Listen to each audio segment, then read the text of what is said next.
Well, folks, thanks for tuning in and stay tuned. Today, got some major news that's breaking, and you're only going to hear the insights behind these headlines right here. But stay tuned for some items I want to talk about that are breaking out in Australia and also Europe. First of all, let's switch to focus on the U.S. for our American friends here. This is Tuesday, and so a number of key elections and primaries that are actually taking place today. You want to keep an eye on what's happening in Los Angeles, as we've been talking about there. Spencer Pratt, he's the former so-called TV reality star, and taking on Karen Bass, the Democrat mayor. Many people saying that Los Angeles has been terribly managed for not just years, but decades, and it's in absolute terrible shape on many items with people leaving. And Karen Bass, the mayor there, has been endorsed by Gavin Newsom, who's the outgoing Democrat governor. It's been over 3 decades since there's been a Republican-thinking mayor, and Spencer Pratt is being endorsed by Trump. So watch for that to see if there could be a major turnaround in Los Angeles today. If nobody gets, there's a number of people running for mayor. If nobody gets 50% of the vote, then the top 2 names will have a runoff. Well, very interesting. Also, watch the governor race. There's actually 61 names in that race in California. But again, it'll be the top 2 that'll move on if nobody gets 50%. Tom Steyer is a multimillionaire, and he's put, a Democrat, he's put over $200 million of his own money. Think about that for a minute. $200 million of his own money he has put into the race. It seems the Democrats, who are always going after millionaires, don't seem to mind when it's one of their own. He's being challenged by Steve Hilton. Steve Hilton has the backing of Trump in that race. So we'll see who carries the day. Look up in Iowa today. There is an interesting primary going on. Now, this one is to see who will carry the banner for the Republicans. So the representative there is Randy Feenstra, and it's Zach, a guy by the name of Zach Lawn is challenging him. They're both Republicans, so keep that in mind. Interesting thing here, Randy Feenstra has the backing of Trump, but Zach Lawn is, the USA guy, Turning Point USA, who obviously would have been a Charlie Kirk comrade. And in this case, though Trump has supported Charlie Kirk, of course, when he was alive, but is not supporting the Charlie Kirk or the TPUSA, the Turning Point USA candidate. He's supporting Feenstra. So that's going to be an interesting split. Well, it's the first day of Pride Month, and it's interesting that for the first time in many years, the NFL has not posted anything relative to Pride Month. Now, they may later on during the day if they get enough pushback, but that has really caught people's attention. First time in a long time, no mention there. There's actually 9 teams that have never endorsed or they don't go against it, of course, but they don't fly the pride flag parade. 9 NFL teams. 4 teams that do also celebrated, 4 NFL teams that do celebrate very strongly Pride Month. Also did a mention congratulating all Muslims in the United States at the close of Ramadan. So we've talked about this interesting alliance that happens politically between many in the gay community and also the Islamic community. And of course, if you were in the Islamic community anywhere, probably other than the United States, you would be killed, if not thrown in jail. Mayor Mondami, of course, made a great pronouncement relative to the end of the Muslim feast of Ramadan. And he, of course, is a outright strong Muslim himself. And he was asked about the celebration that he's recognizing Pride Month, and he says it would take more than a month to celebrate everything that the queer and trans community has done. So he boldly made that statement as a Muslim, and clearly interesting, any other nation in the world, he would be killed. A Muslim nation, he would be killed for saying that. Very interesting. And also the fact that he comes from Uganda, which in 2023 passed a law against same-sex relationships and with a penalty of life imprisonment. So some interesting contradictions there. Mayor Mondami in New York, we'll see where that takes him out. Of course, back to, I like to keep you updated daily on the Iranian situation. An interesting story that's breaking out that President Trump is saying a deal is just, minutes away. He's been saying that for a while, but there's a story out that he really went after Netanyahu, Prime Minister of Israel, even talk about dropping bombs, dropped the F-bomb on him a couple times in their recent phone call, and he's going hard after Netanyahu because Prime Minister Netanyahu wants the Hezbollah terrorist camps, which are in Lebanon on Israel's border and financed by Iran.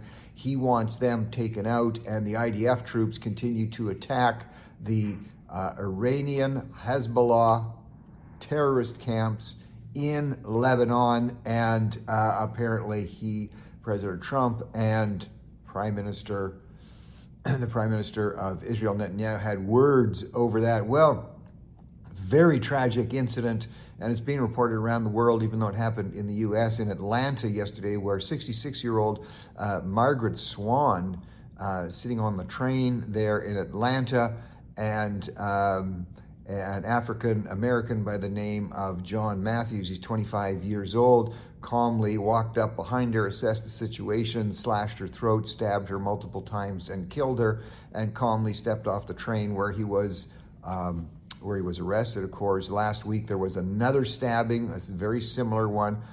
In that case, the person didn't die on Atlanta, and of course it brings back the horrific memories of 23-year-old Iryana Zarutska, the refugee from Ukraine last year, who was similarly murdered by DeCarlos Brown, also a young black man. The same type of thing, very calm, didn't seem to be in a drug-induced frenzy, sitting behind her and looking at her for a while, then taking out his knife and, of course, slashing her neck from behind and stabbing her.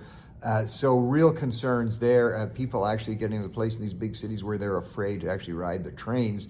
Let's hope we can see, something to be resolved there. Well, on a positive front on the economic side, especially for countries like Canada, Trump has lowered the tariffs on steel, aluminum, and copper. That'll take place on June the 8th. That's going to make things better, we would think, for other countries than the U.S. with those tariffs going down. In Canada, there's a case that's come forward and really gotten headlines. A guy by the name of Kenneth Law, who has been for quite a while assisting people with suicide online. And the case, he was charged with multiple counts of murder. He's made a different plea. He said, guilty in terms of helping people and shipping them products to help them kill themselves. And he has agreed to plead guilty, but to illegally assisting in people ending their lives. So he's agreed to drop the charges on that, and that will drop the heavier charges, manslaughter charges that were against him. And Spotify, which is a Canadian company, is being kind of implicated because not only could you go online and buy the products that Kenneth Law was telling you to do, which is not, of course, a crime in itself, but the payments that Spotify made to Kenneth Law relative to those purchases. So 14 Canadians that were committed suicide with his help and assistance in terms of even assessing the products, 79 people worldwide, and they say there was many, many more from Kenneth Law. We'll see where that all rolls along. Well, very interesting to see the Bloc Québécois in the province of Quebec, of course, wants to repeal something called the Clarity Act. The Clarity Act was passed by Parliament, and it gives guidance to what has to be put in the question. If any province wants to hold a vote on separating from Canada, the Parliament of Canada put out very clear guidelines on what the question has to look like, the fact that it has to be more than a simple majority. So that act has been in place for a number of years, over 20 years actually, and Bloc Québécois wants to repeal it. They don't want any kind of guidance from Canada. They want it to be easier to separate. So it's going to be interesting now to watch mainstream media in Canada has been absolutely vicious on the Alberta Premier, Danielle Smith, because she is allowing a vote to go, wants to see a vote on whether there should be a referendum in Alberta. She wants to see that go ahead. mainstream media has just been unbelievable in terms of how they have attacked her on this, even though there is a provincial law in Alberta. It's called the Citizens Initiative Act, and it's a law that says if citizens gather a certain number of signatures, a certain percentage of the vote, they can, in fact, have something brought up to be voted on. It's a wide range of things. It doesn't have to be just independent. So she is actually under the law in Alberta, and this, as you know, enough signatures were gathered for this question to be put. It'll be coming up in November, and it'll be, should there be a referendum on this? And as I said, mainstream media, especially Central Canada, has just been vicious against her for months. Even some friends of mine who I still am friends with, but personally attacking her. So let's see now if mainstream media, CBC and all the other acolytes and the pollsters who roll their eyes and are oh so wise and oh so smart, let's see if they rip into Quebec the same way they've ripped into Alberta and torn apart the Premier of Alberta. Let's see if they're equally as vicious towards Quebec. That's going to be interesting. Well, Prime Minister Carney gave what many are saying is a historic speech in a major synagogue in Toronto. It was just last night. And in many ways, a beautiful language in the speech. Apparently, he used the word covenant 9 times.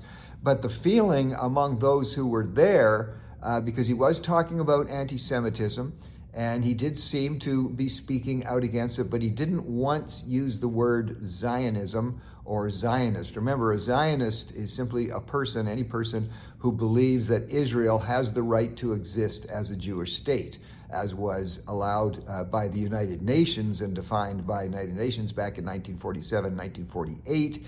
And many of the people in the synagogue upset that Prime Minister Carney did not clear the air by saying Zionism is not racism. Zionist, as I said, a Zionist is someone who says Israel has the right to exist as a Jewish state. So we'll see what the ongoing fallout is. Well, markets, I like to keep you updated on those. Markets continue to show resiliency despite the Iran-U.S. conflict.